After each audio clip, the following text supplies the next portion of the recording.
आप जानते हैं कि माता कैकेयी प्रभु श्री राम से अपने बेटे भरत से भी ज्यादा स्नेह करती थी, प्रेम करती थी।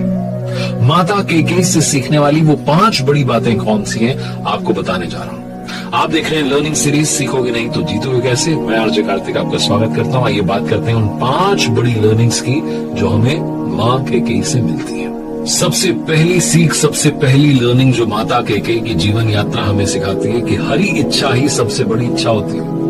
जो प्रभु का प्लान है उसके आगे हमारे प्लान में फेल हो जाते हैं। भगवान श्री राम जानते थे कि उन्हें वन में जाना होगा, राक्षसों का वध करना होगा, अपनी राजधानी को त्यागना होगा, और वो समझ नहीं पा रहे थे कि ऐसा क्या उपाय जो है खोजा जाए जिससे कि वन में चले जाए। उन्हें मालूम था कि माता कैकेयी उनसे बहुत स्नेह रखती हैं, बहुत प्यार करती हैं, तो माता कैकेयी के पास गए और जाकर के कहने लगे कि माता मैं तुमसे कुछ मांग रहा हूं। माता ने कहा कि मां वो क्या मांगना चाहते हो, बताओ तो सही। तो राम जी ने कहा कि कुछ ऐसा मांग रहा हूं जिसके लिए पूरी दुनिया, पूरा विश्व आपकी बुराई करेगा, अपयश का सामना करना पड़ेगा, सवाल उठाएगा, लेकिन मुझे मालूम है कि आप ही ये काम कर सकती हैं। माता कैकेयी ने कहा बताओ तो करना क्या है। तो प्रभु श्री राम ने कहा कि बस पिताजी से मेरे लिए वनवास मांग लो, मुझे वन में जाना है, और कुछ ऐसा कार्य है जो वन जाकर ही हो सकता है, वो यहां रहकर नहीं हो पाएगा। माता कैकेयी समझ नहीं पाई कि क्या करूं, किस मुंह से जाकर के कहूं कि अपने सबसे प्यारे बेटे राम को जंगल में भेज दीजिए, वन में भेज दीजिए। तब कहते हैं कि वो दासी मंथरा आई और आकर के रानी को कहा कि तुम अपने बेटे भरत का राज्याभिषेक क्यों नहीं करवाती, राम को सब कुछ क्यों मिलने जा रहा है। तब एक कथा में कहा गया है कि माता कैकेयी को ये समझ में आ गया कि ये शायद हरि की इच्छा है, ये उन्होंने ही योजना बनाई है। तो उन्होंने 2 वर मांग लिए। अगर सिर्फ राम जी को वनवास का वर मांगती तो बात समझ में नहीं आती, इसलिए दूसरा वरदान भी मांग लिया कि मेरे बेटे का राज्याभिषेक हो जाए। प्रभु श्री राम वन में गए थे, राजकुमार बनकर लौटे तो प्रभु श्री राम बनकर। हरि की इच्छा सबसे बड़ी इच्छा होती है, उन्हें जिससे जो करवाना होता है वो करवा लेते हैं। तो इस बात को जब हम ध्यान में रखते हैं तो जीवन बहुत सरल हो जाता है, बहुत सुगम हो जाता है। दूसरी बड़ी सीख जो माता कैकेयी की जीवन यात्रा सिखाती है, त्रेता युग में भगवान श्री राम वनवास से लौट आए तो राम जी ने भी, भरत जी ने भी माता कैकेयी को क्षमा कर दिया। वो महल में रही, उनका जीवन चला। अगले युग में एक बार माता देवकी भगवान श्री कृष्ण से पूछने लगी कि तुम तो भगवान हो, तुमने तो इतने सारे जो है चमत्कार किए हैं, हर कोई तुम्हारी प्रशंसा करता है, फिर तुमने अपनी माता को 14 वर्षों तक कारागार में क्यों रहने दिया? तुम तो उसी क्षण मुझे यहाँ से छुड़ा के ले जा सकते थे, पिताजी को छुड़ा सकते थे, तुमने हमें यहाँ क्यों छोड़ दिया? तो भगवान श्री कृष्ण ने कहा कि आप भूल गई पिछले जन्म में आपने भी तो मुझे 14 सालों के लिए अलग कर दिया था। तो माता देवकी ने कहा समझी नहीं। भगवान जी ने याद दिलाया कि आप माता कैकेयी थी, आपने मुझे वनवास दिया था राम के रूप में। तो माता देवकी ने पूछा कि फिर कौशल्या का क्या हुआ? तो भगवान श्री कृष्ण कहते हैं कि मेरी माँ कौशल्या के पास ही तो 14 सालों तक रहकर आया हूं, जिनसे 14 सालों के लिए आपने दूर कर दिया था, वही तो माँ यशोदा है। इस युग में मिले, अगले युग में मिले, कर्मों का फल हर किसी को मिलता है, इसलिए अपने कर्मों को हमेशा ध्यान रखिए कि आप क्या कर्म करने जा रहे हैं, वरना फल जो होगा वो उसी का परिणाम होगा। यही दूसरी सीख हमें माता कैकेयी से मिलती है।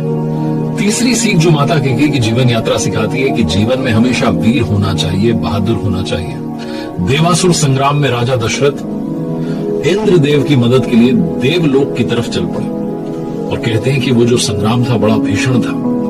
असुर जो थे वो 10 दिशाओं से हमला कर रहे थे, आक्रमण कर रहे थे, और राजा दशरथ जी जो थे वो सबसे लड़ाई लड़ रहे थे। उस रथ की जो सारथी थी वो माता कैकेयी थी। बीच में रथ का पहिया निकलने वाला था, लेकिन माता कैकेयी ने अपनी सूझबूझ से उसे संभाला, और उन्होंने भी उस युद्ध में अपने पति का साथ दिया और विजय प्राप्त की। राजा दशरथ जो थे महाराज बहुत खुश हुए, बहुत प्रसन्न हुए। उन्होंने रानी से कहा कि आप कोई भी 2 वर मुझसे मांग सकती हैं, 2 वचन मुझसे मांग सकती हैं, वरदान मांग सकती हैं। रानी कैकेयी ने कहा कि मुझे अभी कुछ भी नहीं चाहिए, और भविष्य का मुझे पता नहीं है, कभी मुझे लगेगा तो मांग लूंगी। हालांकि कहते हैं कि वही 2 वरदान जो थे वो रामायण का कारण बने। उन्हीं 2 वर में रानी कैकेयी ने मांगा कि राम जी को वनवास मिले और भरत जी को राज्य मिले। चौथी सीख जो कि माता कैकेयी की जीवन यात्रा हमें सिखाती है कि क्षमा कर देना चाहिए, क्षमा भाव अपने अंदर लेकर के आना चाहिए। और जब आपको लगे कि आपसे बहुत बड़ी गलती हुई है तो बिना देरी के क्षमा मांग भी लेना चाहिए। माता कैकेयी ने क्षमा मांग ली। उन्हें बहुत जल्दी इस बात का एहसास हुआ, समझ में आ गया कि बहुत बड़ा पाप हो गया। जब प्रभु श्री राम जैसे ही वन को गए तो कुछ दिनों के बाद ही महाराज की मृत्यु हो गई। वो पुत्र वियोग में बहुत परेशान थे। रानी कैकेयी को बहुत दुख हुआ। उन्होंने प्रभु से श्री राम जी से जाकर के क्षमा भी मांगी। भरत जी से भी कहा कि मुझे क्षमा कर दे। प्रभु श्री राम ने भी माता कैकेयी को चरण लग करके प्रणाम करके जो है क्षमा कर दिया। कहा कि माता आप ऐसा मत बोलिए, ये सब तो लिखा हुआ था, होना था। भरत जी ने भी अपनी माता को क्षमा कर दिया कि कोई बात नहीं, जो हुआ ठीक हुआ। क्षमा मांग लेना और क्षमा कर देना ये जीवन का बहुत बड़ा गुण है। इसको कभी छोड़िएगा मत, जीवन सरल हो जाएगा। और अंतिम बात क्या नहीं सीखना चाहिए वो भी समझ लीजिए।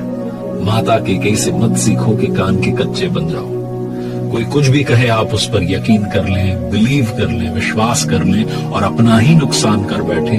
ऐसा मत होने देना। रानी कैकेयी जो थी, माता कैकेयी, उन्होंने मंथरा की सलाह मान ली। बस यही सबसे बड़ी उनसे भूल हो गई, गलती हो गई। मंथरा ने आकर के ऐसी बातें कह दी जिसने रानी कैकेयी के कानों में विष घोल दिया। वो कान की कच्ची हो गई और वहीं से सारी जो है रामायण की शुरुआत हुई। वो सब कुछ हुआ जिसकी वजह से प्रभु श्री राम को वन में जाना पड़ा। उनके पिताजी की मृत्यु हो गई। माता सीता को रावण अपहरण करके ले गया। ये सब कुछ हुआ लेकिन सिर्फ इसलिए क्योंकि माता कैकेयी ने अपनी दासी की बात पर विश्वास कर लिया था। अपनी दासी की बातों में आ गई थी जो कि बातें सही नहीं थी। ये जानते हुए भी कि सही नहीं बोल रही है दासी, उसकी बातों में आ गई माता कैकेयी और सारी रामायण जो है आगे होती चली गई। कभी भी जीवन में कान का कच्चा मत बनना और ये ध्यान रखना कि आप सलाह किससे